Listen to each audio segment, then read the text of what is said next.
Welcome back, warrior. I got the bow back from the little miss. She finally let me have it.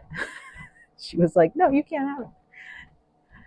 And then she let me because why? Because she was putting it on some junk, and I was like, "Hey, if you're just gonna waste it, can I wear it?"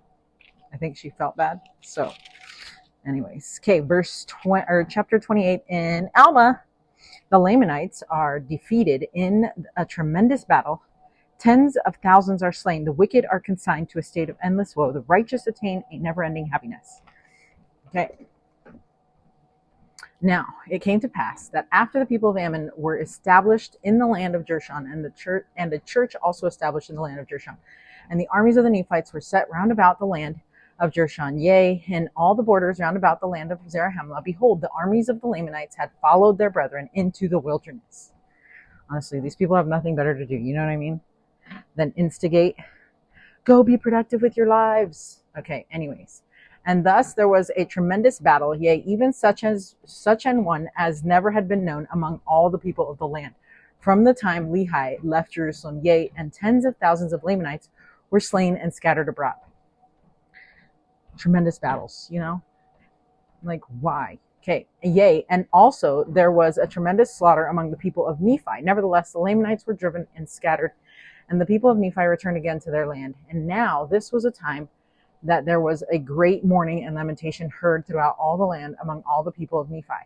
Yea, the cry of widows mourning for their husbands, and also of fathers mourning for their sons, and the daughter for the brother, yea, the brother for the father. And thus the cry of mourning was heard among all of them, mourning for their kindred who had been slain. And now surely this was a sorrowful day, yea, a time of solemnity, and a time of much fasting and prayer. And thus ended the 15th year of the reign of the judges over the people of Nephi. Dude, that would be so sad, right? Like everybody was doing great, and then this. So the Lamanites could not leave the people of Ammon alone because they're dumb and being deceived by Satan. They had followed them and knew where they were. So a tremendous battle happens, even such a one as never been known among the people in the land. Their hatred will drive them to battle, and many more of them will die.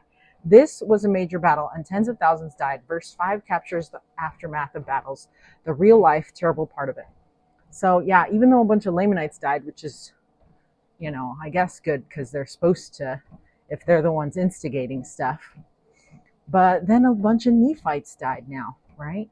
And that's not cool, the good guys. So verses 8 to 12. And this is an account of Ammon and his brethren, their journeyings in the land of Nephi, their sufferings in the land, their sorrows and their afflictions, and their incomprehensible joy, and the reception and safety of the brethren in the land of Jershon. And now may the Lord and the Redeemer of all men bless their souls forever. And this is the account of the wars and contentions among the Nephites. Whew. Excuse me. And also the wars between the Nephites and the Lamanites, and the 15th year of the reign of the judges is ended. And from the first year to the 15th has brought to pass the destruction of many thousand lives. Yea, it has brought to pass an awful scene of bloodshed.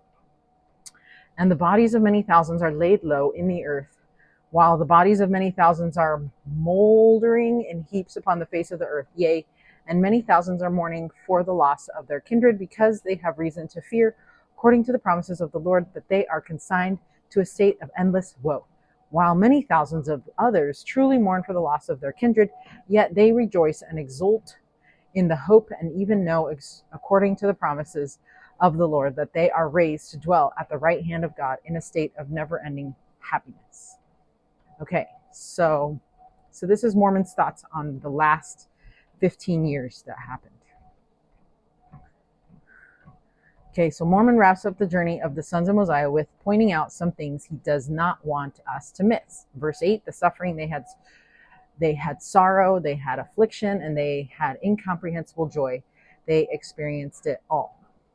And then many died during these years, and it was a cause of much mourning, but some mourn because they have reason to fear that they are consigned to a state of endless woe. Others mourn, yet they rejoice and exult in the hope, and even know that they are raised to dwell in the right hand of God. Those two choices are really what life comes down to for all of us. We will choose to live so that we can experience the joy and hold on. Will we choose to live so that we can experience the joy in verse 12? Okay, President Russell M. Nelson says this. Hold on, I have a hangnail. Do you guys have that? Okay. I also weep. Okay, quote, I also weep for such friends and relatives. They are wonderful men and women devoted to their family and civic responsibilities. They give generously of their time, energy, and resources, and the world is better for their efforts. But they have chosen not to make covenants with God. What is going on?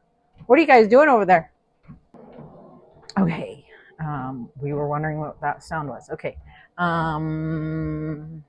Okay, and then they have not received the ordinances that will exalt them with their families and bind them together forever. They need to understand that while there is a place for them hereafter with wonderful men and women who also choose not to make covenants with God, that is not the place where families will be reunited and be given the privilege to live and progress forever. That is not the kingdom where they will experience the fullness of joy, of never-ending progression and happiness, end quote. President Russell M. Nelson, April 2019 General Conference. Okay, verses 13 to 14. And thus we see how great the inequality of man is because of sin and transgression, and the power of the devil which comes by the cunning plans which he hath devised to ensnare the hearts of men. And thus we see the great call of diligence of men to labor in the vineyards of the Lord.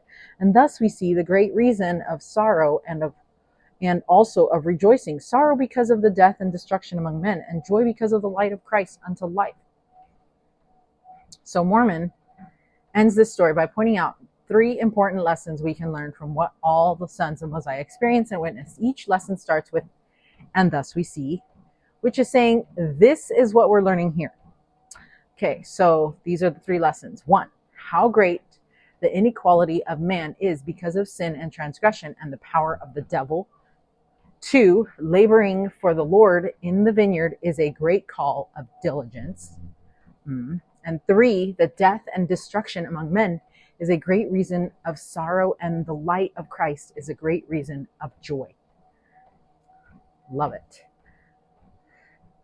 Okay, and then we're going to read our Read It, Live It for today. Hold on. Here it is. It's in a time when the devil was ensnaring the hearts of men, there was a great call of diligence to labor in the vineyard, to battle for those very hearts. The same is true today. Heed the call. Love it. Okay, until Alma chapter 29, stay strong, warrior.